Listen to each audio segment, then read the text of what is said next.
now like to ask Secretary General of the United Nations, His Excellency Mr. Ban Ki-moon, to give a lecture titled "The Czech Republic and the United Nations, Peace, Development and Human Rights in a Changing World."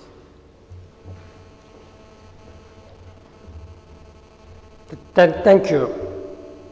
Distinguished Rector of Charles University, Professor Thomas Zima, Professor Rovner, distinguished faculty members, Excellencies, members of the Diplomatic Corps, Your Excellency Ambassador Edita Hulda, Permanent Representative of Czech Republic to the United Nations, dear students, distinguished guests, ladies and gentlemen. I am deeply honored to be here today, and thank you for this distinguished recognition. As you may know, during London Olympic Games in 2012, 2 years ago, and also this year, January, in Sochi, Russia, I ran the torch, Olympic torch, but I never dreamed of earning a gold medal. Thank you, this gold medal.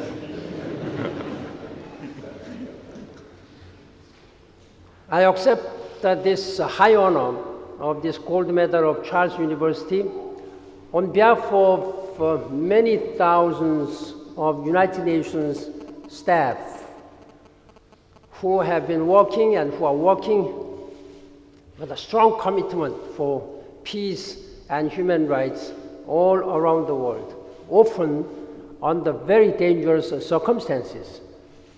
Many of United Nations staff and soldiers, peacekeepers, they have paid their ultimate price, their lives, for peace and stability and human rights. They are the real champions. They really deserve these gold medals. Yet this two gold medals should have been given to those people. But as a Secretary General, I am receiving that honor on behalf of many people who have been working day and night, risking their lives for human rights and peace around the world. Distinguished faculties and students, ladies and gentlemen, Charles University has a long, very long history. I know that next Monday you are going to celebrate the 666th anniversary. I should have timed for my visit to your university on that day, next Monday, but somehow I was not aware of that. I'll try to do that maybe 777th birthday. I hope I'll be here, but I may not be here. It's a real privilege and honor for me to have this opportunity of sharing some of my thoughts as United Nations Secretary General with the faculty members, and particularly with those young students who will be responsible for this world from tomorrow. And I hope what I'm going to share with you this morning will be very helpful in getting your better sense and better vision and higher vision for world peace and security. The United Nations has been working with Charles Universities, and your academics have even co-authored United Nations reports. The United Nations Human Rights Office has cited your human rights education as an example for others.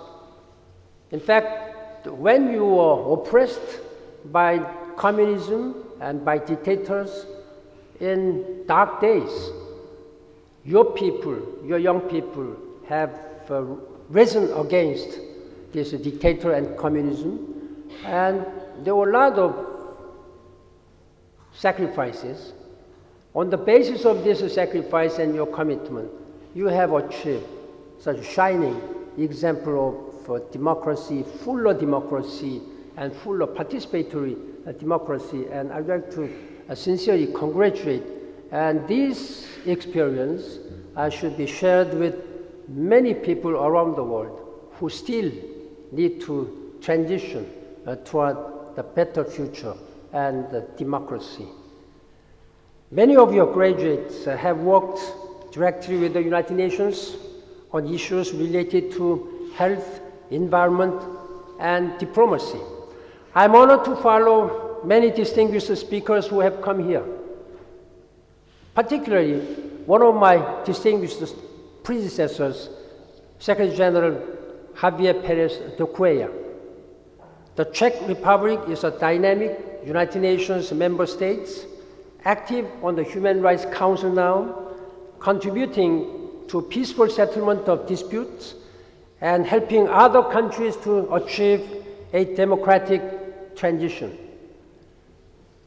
The beautiful historic center of Prague was declared UNESCO World Heritage Site. I was very much impressed. Walking to this Charles University on this beautiful historic town, it will give me inspiration, a lot of inspirations, not to mention enjoying fresh air. Thank you very much for this opportunity. Now, this university was built in 14th century. This is remarkable tradition and historical tradition of which you need to be very proud. Last year, we celebrated together the 20th anniversary of Czech Republic's admission to the United Nations.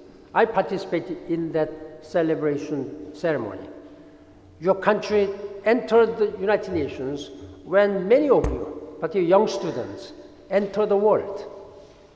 Now you and all of you are moving into the world of even greater transition and upheavals, with the looming threats and promising opportunities. The Czech Republic has been buffeted by the winds of global change many times in its history. You have a direct experience of rivalries between the great powers. Today, other key players are emerging. They say that Asia will soon surpass Europe and North America in terms of economic strength, population, and technological investment. Africa's growth is rising. 6 out of 10 fastest growing economies are coming from Africa. They are changing their dynamics. Change is visible well beyond the metrics of markets.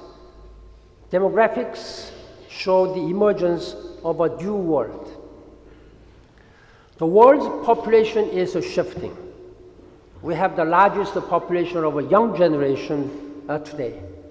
But if you go to by 2050, there will be more people of over 60 years old than under 15. This world at this time is very young. More than half of the world's population is under the age of 25. So this world is very young. So it is only natural that our generation and our teachers and leaders of today should do much, much more for our youth, young generation. And there is a rapid urbanization taking place. Today's cities will become tomorrow's mega cities. By 2050, most of the people, more than 70% of the world's population, will be living in one of the big cities, which will create very, very serious problems. You may know that the big cities, they create all the problems, all the good things, but at the same time, all the problems which we have to take care of. Ladies and gentlemen, there are many stress points on today's world maps. Many people in this region and across the world share my concern about the crisis related to Ukraine. The stakes are high, emotions are running high, the rhetorics are politically and sharply charged. That is why I traveled to Moscow and Kiev last month. It was just 2 weeks ago. I spoke to President of Russian Federation, Vladimir Putin, about this volatile dynamics. I underscored the need to de-escalate the tensions and importance of sitting together with authorities of Ukraine and engage in direct and constructive dialogue to resolve this issue. If not, the situation might develop into an uncontrollable situation beyond Moscow and beyond Kiev. In both Moscow and Kiev, I urged the leaders to avoid this hasty move and any premature actions which may start an uncontrollable situation. And they must immediately begin a meaningful dialogue.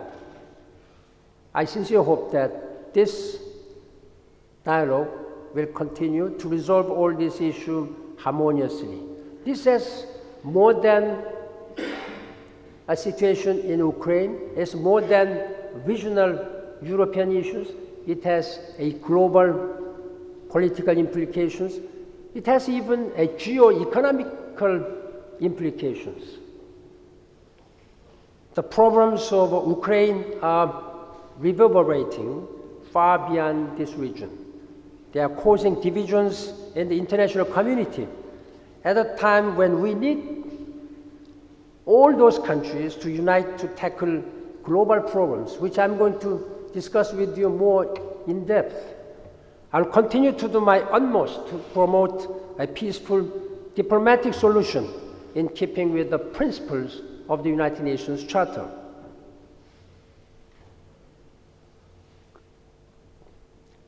Ladies and gentlemen, as we confront crisis from Ukraine to Syria, we are also focused on conflicts that are no less worrisome, but often far less visible on the world's front pages. There are many frontline crises, like Syria and Ukraine. They take frontline pages all the times. There are many forgotten crises. They are neglected crises. Terrible unrest in South Sudan, horrific brutality in the Central African Republic. At the same time, I strongly believe we must keep our eyes fixed on what may seem less immediate but more destructive long-term threats. We face a crossroad moment.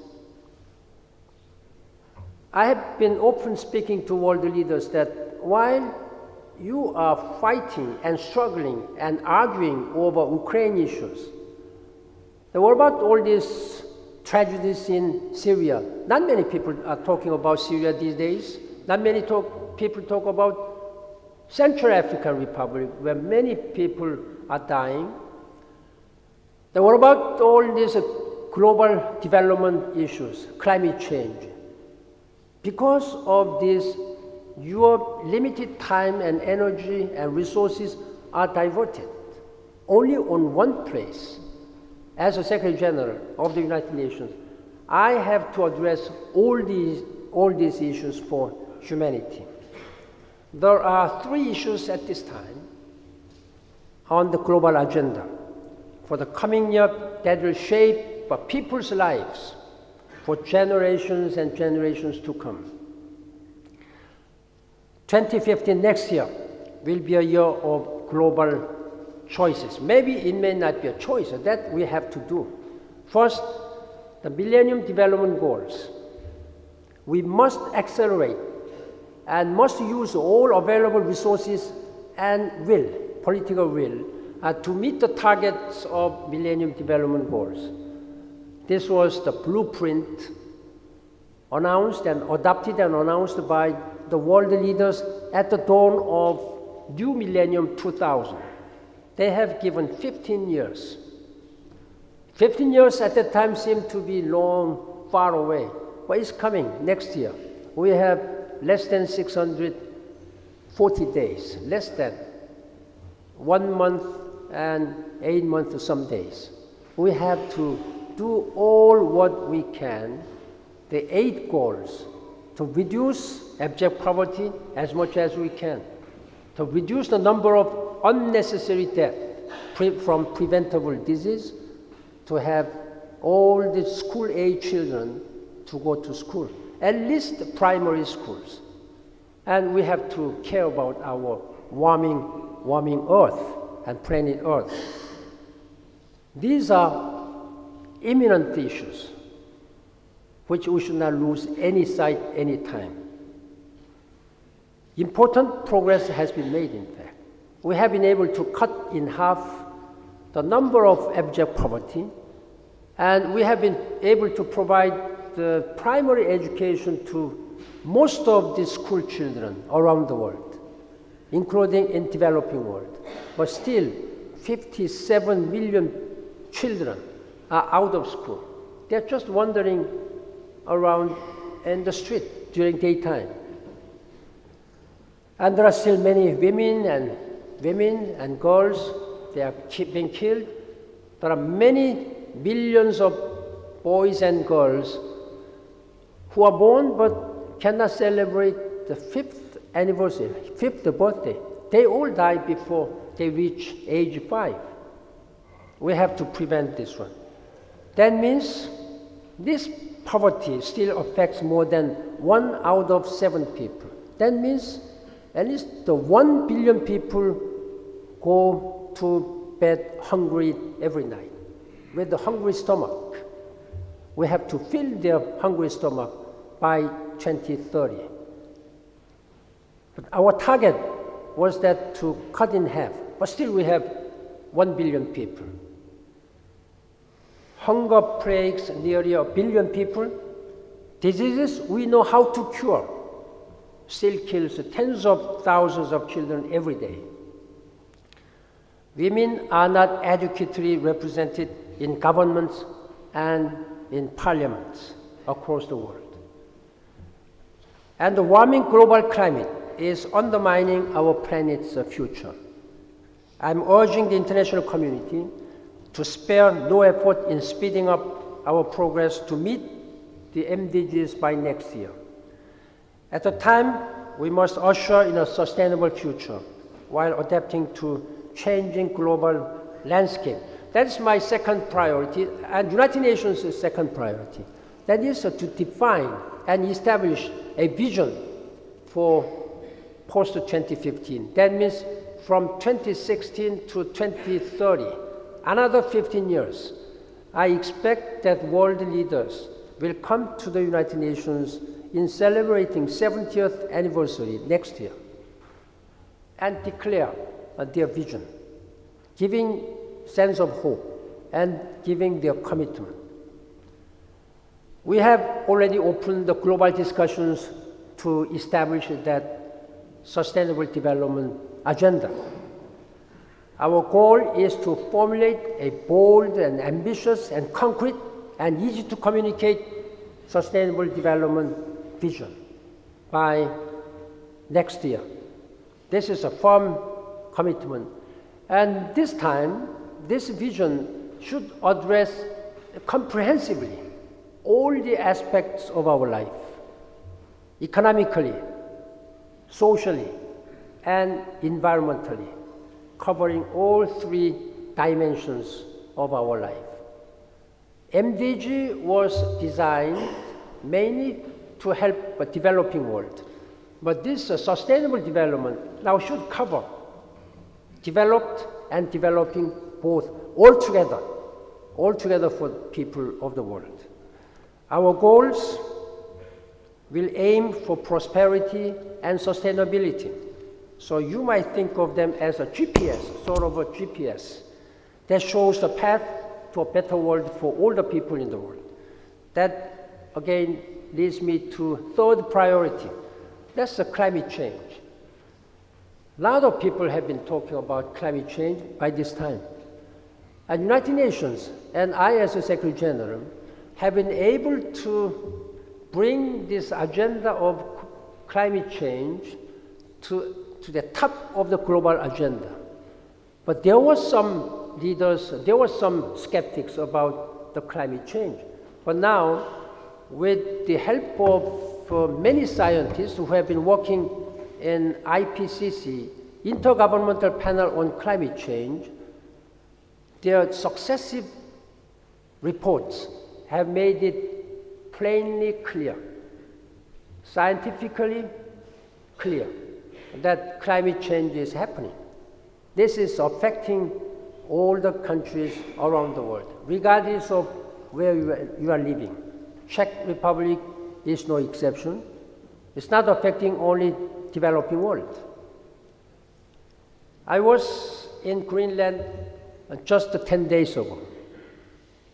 And in fact, I was so much surprised and alarmed by what I have seen. During the last 7 years as a Secretary General, I have been visiting all the places, wherever and whenever I was able to see for myself the impact of climate change. First I went to Antarctica, then I went to North Pole, and I went to Brazil to see the impact of deforestation, how deforestation affects the climate, this earth. I went to Sahel, the long spell of drought, how it affects their lives and our world. And I went to Lake Chad. In just 30 years, this once looked like a sea. There's a huge ocean, huge ocean-like Chad Lake has shrunken into 1/16th of its original size. I went to a Aral Sea. It was a sea, but it's a completely dried up. And there is only salt, thick layers of sea salt, which has become dry land. And finally, I went to Iceland, then after that, Greenland. Iceland, I was told by President of Iceland that will be Iceland's land in 150 years. 150 years. It may take a little longer time in Greenland because there are much more ice there. But I was able to see these ice caps were melting very quickly. This is the place where icebergs are moving fastest and ice is melting fastest. It causes sea level rise. There is no time to lose. Around the world, the climate change is an existential threat. But if we harness the opportunities inherent in addressing climate change, we can reap enormous economic benefits. I'm convening a summit meeting on climate change in New York this September 23rd. I have invited all the leaders from the world, political leaders, business leaders, and civil society leaders and activists to come to the United Nations to show their commitment and raise their political will. And I am asking them to bring the ambitious, political, and targetable and measurable ambitions. And I'm going to ask President and Prime Minister of Czech Republic to come to the United Nations. Ladies and gentlemen, these are big challenges, and we cannot tackle them alone. United Nations cannot do it alone. However, a country may be resourceful and powerful. One cannot do it alone.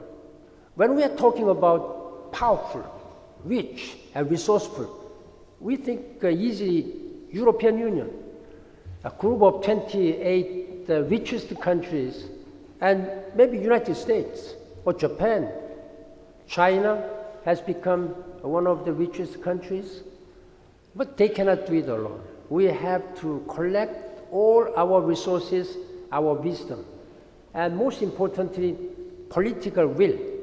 The will that we will address, we will challenge this climate change. Without that, you will have to regret for your grandchildren and great-grandchildren who will be coming after you. That's why I'm so focused on activating real drivers of change in today's world. That starts with ensuring equality for women and empowerment of young people. There are many resources in our world now. The least utilized resources in the world. Do you know what this is? This is women. More than half of the global population consists of women. But how many women are actively engaging in productive society to make this world more productive? The least utilized resources among human resources, women. We have to utilize them, fully use their potential. And we have to give decent job opportunities to young people so that they can be ready, not only contribute, but they should be ready to be able to take leadership role from tomorrow. Today, we have to have more women in parliament. My message is that when you go to any company, any government, there are many women working in relatively insignificant positions. Those are mostly women. But when you go up the ladder, there are very few women. Then I'm asking that more women should be employed in decision-making positions. If you read the research of Fortune 500, then those companies where more women are sitting in the board, they earn more money. This is a fact released by economic research, very reliable economic research institute.